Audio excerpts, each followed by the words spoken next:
বন্ধুরা, বহির্বিশ্বের আক্রমণ ঠেকানোর জন্য বর্ডার গার্ড সবার আগে প্রতিরোধ গড়ে তোলে। অর্থাৎ প্রত্যেকটি দেশের বর্ডার গার্ড দেশের সার্বভৌমত্ব রক্ষায় প্রথম ডিফেন্স লাইন হিসাবে কাজ করে। কারণ সীমান্তে কোনো দেশেরই সেনাবাহিনী মোতায়েন করা থাকে না।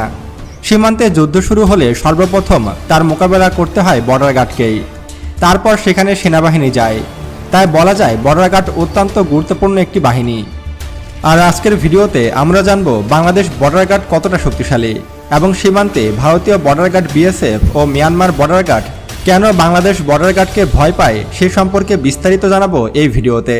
তাই ভিডিওটি মনোযোগ সহকারে একদম শেষ পর্যন্ত দেখবেন। তো চলুন শুরু করা যাক। বন্ধুরা, বর্ডার গার্ড বাংলাদেশ অর্থাৎ বাংলাদেশ সীমান্ত রক্ষক বাংলাদেশের একটি আধা সামরিক বাহিনী। এর কাজ হলো মূলত বাংলাদেশের সীমান্ত রক্ষা করা। এর সদর দপ্তর ঢাকার পিলখানায় অবস্থিত। বাংলাদেশের স্বাধীনতা অর্জনের পূর্বে এর নাম ছিল ইস্ট পাকিস্তান রাইফেলস ইপিআর। বাংলাদেশের স্বাধীনতা অর্জনের পর 1972 সালে এর নাম হয় বাংলাদেশ রাইফেলস বিডিআর। 2011 সালে এর নাম পুনরায় পরিবর্তন করা হয় এবং 2011 সালে এর নাম রাখা হয় বর্ডার গার্ড বাংলাদেশ বিজিবি। 2016 সালে এই বাহিনীতে সর্বপ্রথম নারী সৈনিক যুক্ত করা হয়। অর্থাৎ বর্তমানে বাংলাদেশ বর্ডার গার্ডে নারী সৈনিকও রয়েছে। যদি বাংলাদেশ বর্ডার গার্ডের ইতিহাস সম্পর্কে বলতে যায় তাহলে বাংলাদেশ বর্ডার গার্ডের ইতিহাস কিন্তু বেশ পুরনো। 1795 সালের 29শে জুন বর্ডার গার্ড বাংলাদেশের গোড়াপত্তন হয়েছিল। তখন বাহিনীটির নাম ছিল রামগড় লোকাল ব্যাটালিয়ন। সে সময় সৈন্য সংখ্যা ছিল 448 জন। তাই বলা যায় যে বাংলাদেশ বর্ডার গার্ডের ইতিহাস 230 বছরের পুরনো। সে সময় 1795 সালের 29শে জুন 6 রাউন্ড গোলা, 448 জন সৈন্য, 4টি কামান এবং 2টি অনিয়মিত অশ্বারোহী দল নিয়ে রামগড় লোকাল ব্যাটালিয়ন গঠন করা হয়। এরপর 1861 সালে পূর্ব অঞ্চলের নিয়মিত অনিয়মিত পুলিশ বাহিনীর 1454 জনের সমন্বয়ে রামগড় লোকাল ব্যাটালিয়নকে পুনর্গঠিত করা হয়, যার নাম রাখা হয় ফ্রন্টিয়ার গার্ডস। এর দপ্তর ছিল চট্টগ্রাম। এরপর ইস্ট ইন্ডিয়া কোম্পানি পিলখানায় প্রথম ঘাঁটি স্থাপন করে, যেটা বর্তমানেও রয়েছে।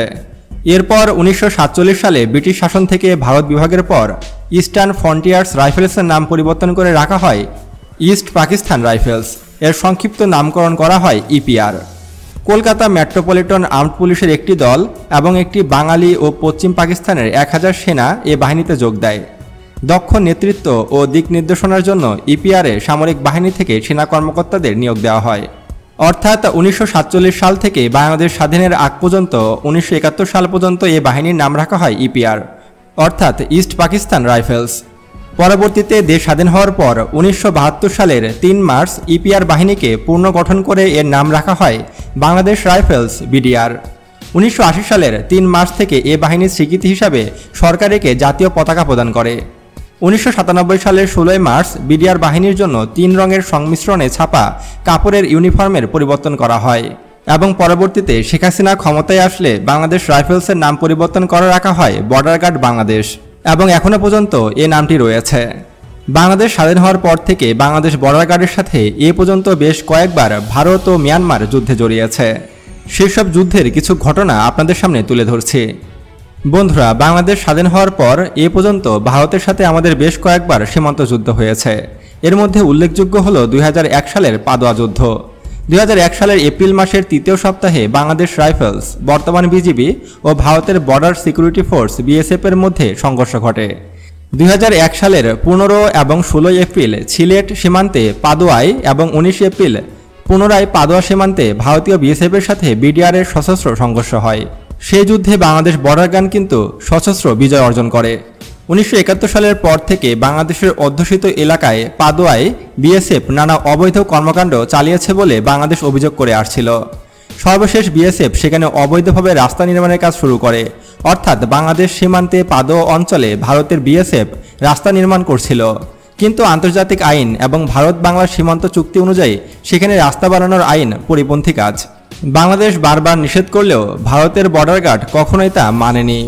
এমন অবস্থায় বাংলাদেশ বর্ডার গার্ডের সে সময় যুদ্ধ করা ছাড়া আর কোনো হাতে উপায় ছিল না। তাই তারা পাদোয়া দখল করে নেয় এবং সেখানে বাংলাদেশ বর্ডার গার্ড শক্তিশালী একটা অবস্থান নেয়। ভারতীয় বিএসএফ জানতে পারে যে তারা কখনোই বাংলাদেশ বিজেপির সাথে যুদ্ধে টিকতে পারবে না, তাই তারা সেখান থেকে ভয়ে পালিয়ে যায়।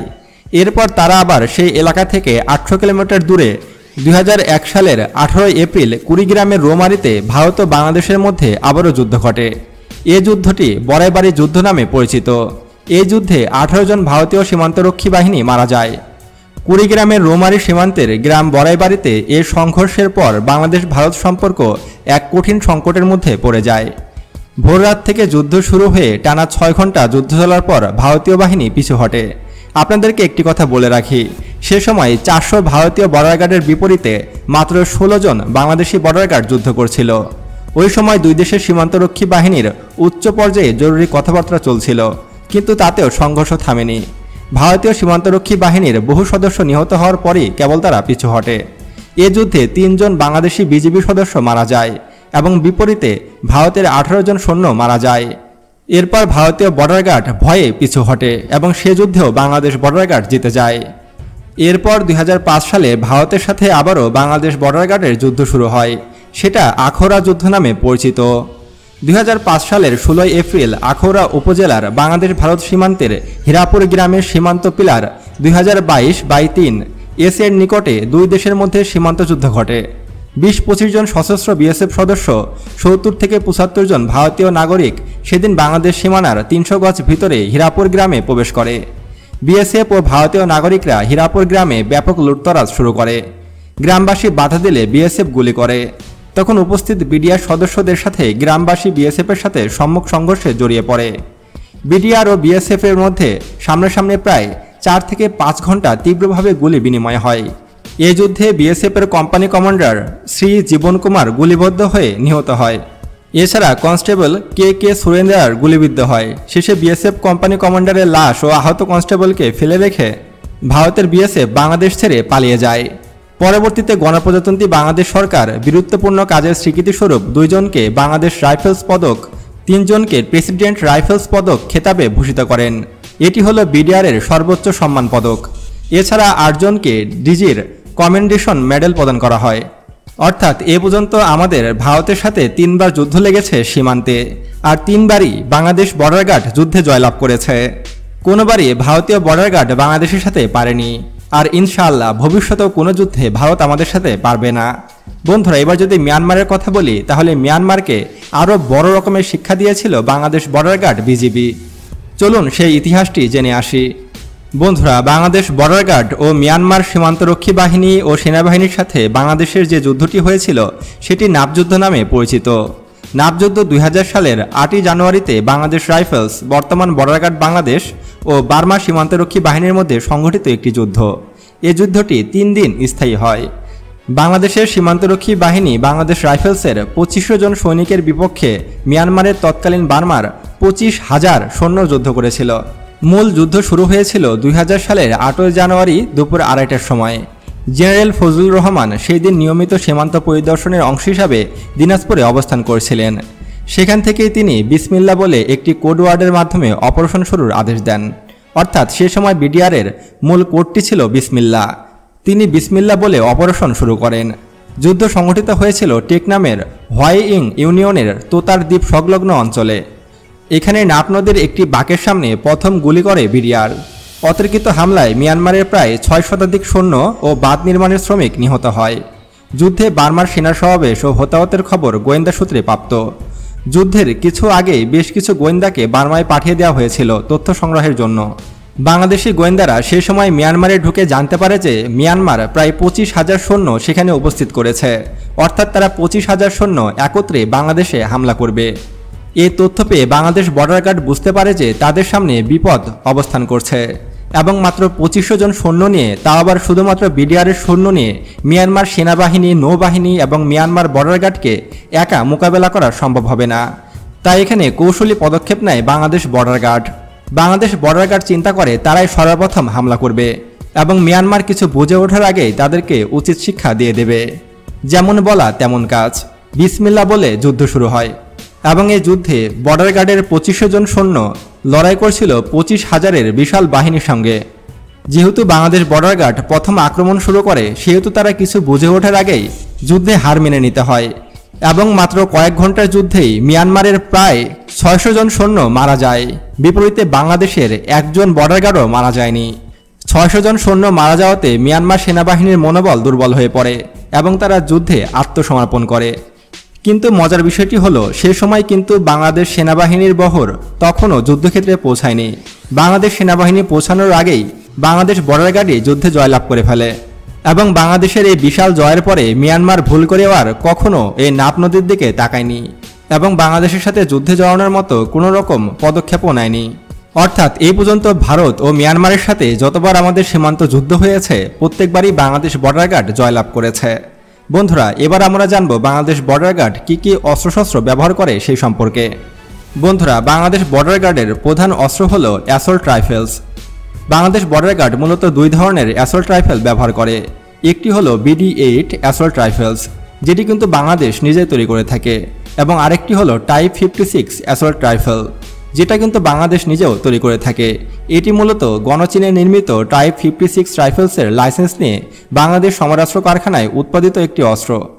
এবং বাংলাদেশ বর্ডার গার্ড স্নাইপার হিসেবে ব্যবহার করে থাকে টাইপ 85 স্নাইপার রাইফেল।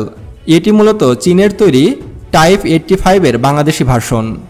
এছাড়াও বাংলাদেশ বর্ডার গার্ড বেশ কয়েক ধরনের মেশিন গান ব্যবহার করে থাকে। মেশিন গানগুলোর মধ্যে উল্লেখযোগ্য হলো RPD, যেটা তৈরি করে থাকে রাশিয়া।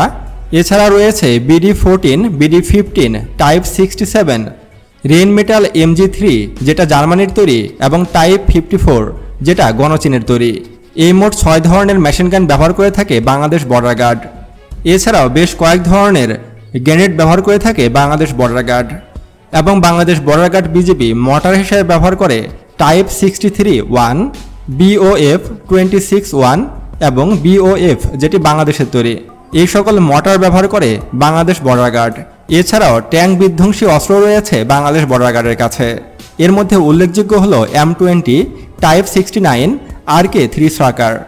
আর এই ট্যাঙ্ক বিধ্বংসী মিসাইলগুলো যথেষ্ট উন্নত মানের এবং এগুলো মার্কিন যুক্তরাষ্ট্রের তৈরি। এছাড়াও বিভিন্ন ধরনের সাজোয়া যান ও হেলিকপ্টার ব্যবহার করে থাকে বাংলাদেশ বর্ডার গার্ড। এবং বাংলাদেশ বর্ডার গার্ড কিন্তু জলপথেও বেশ সক্রিয়। জলযান হিসাবে বাংলাদেশ বর্ডার গার্ডে রয়েছে বিজিবি শাহজালাল, যেটা উপকূলীয় অঞ্চলের পেট্রোল ভেসেল।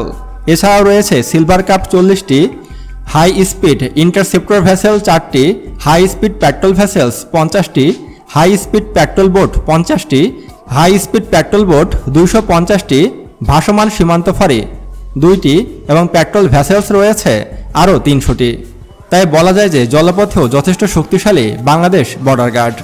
তবে বাংলাদেশ বর্ডার গার্ডের কাছে কোনো রকম ম্যানপ্যাড এয়ার ডিফেন্স সিস্টেম নেই, যেটা আমাদের জন্য লজ্জাজনক। অর্থাৎ শত্রুপক্ষ যেমন ভারত বা মিয়ানমার যদি তাদের হেলিকপ্টার বা যুদ্ধবিমান নিয়ে বাংলাদেশে ঢোকার চেষ্টা করে, তাহলে তাদেরকে বাধা দেওয়ার মতো কোনো অস্ত্র কিন্তু বাংলাদেশ বর্ডার গার্ডের কাছে নেই। তাই যত দ্রুত সম্ভব বাংলাদেশ বর্ডার গার্ডের হাতে ম্যানপ্যাড এয়ার ডিফেন্স সিস্টেম দিতে হবে। তাহলে আমরা উভয় পথে শত্রুপক্ষকে ঠেকানোর সক্ষমতা অর্জন করব। বন্ধুরা, আপনারা হয়তো জানেন যে বাংলাদেশের বর্ডার এলাকা প্রায় 4095 কিলোমিটার, যেটা পৃথিবীর মধ্যে অন্যতম বৃহৎ একটি বর্ডার। আর এই বর্ডারের নিরাপত্তার জন্য বাংলাদেশের দরকার পর্যাপ্ত পরিমাণ বর্ডার গার্ড সদস্য। বর্তমানে বাংলাদেশের বর্ডার গার্ডের সংখ্যা প্রায় 80,000, তবে এর সংখ্যা আরও বাড়াতে হবে, কমপক্ষে 1.5 লক্ষ করলে ভালো হয়। তো বন্ধুরা, বাংলাদেশ বর্ডার গার্ড সম্পর্কে বিস্তারিত তথ্য জানতে পেরে আপনার কেমন লাগলো তা অবশ্যই কমেন্ট করে জানাবেন। আর এরকম ভিডিও তৈরি করতে আমার যথেষ্ট কষ্ট হয় এবং দীর্ঘদিন রিসার্চ করতে হয়। তাই ভিডিওটি ভালো লাগলে অবশ্যই একটি লাইক দেবেন এবং সাবস্ক্রাইব করে আমাদের পাশেই থাকবেন এবং আমাদের এই ভিডিওটি শেয়ার করে সবাইকে দেখার সুযোগ করে দেবেন। তো আজকে এ পর্যন্তই, দেখা হচ্ছে পরবর্তী ভিডিওতে। ততক্ষণ পর্যন্ত সুস্থ থাকবেন, ভালো থাকবেন, আল্লাহ হাফেজ।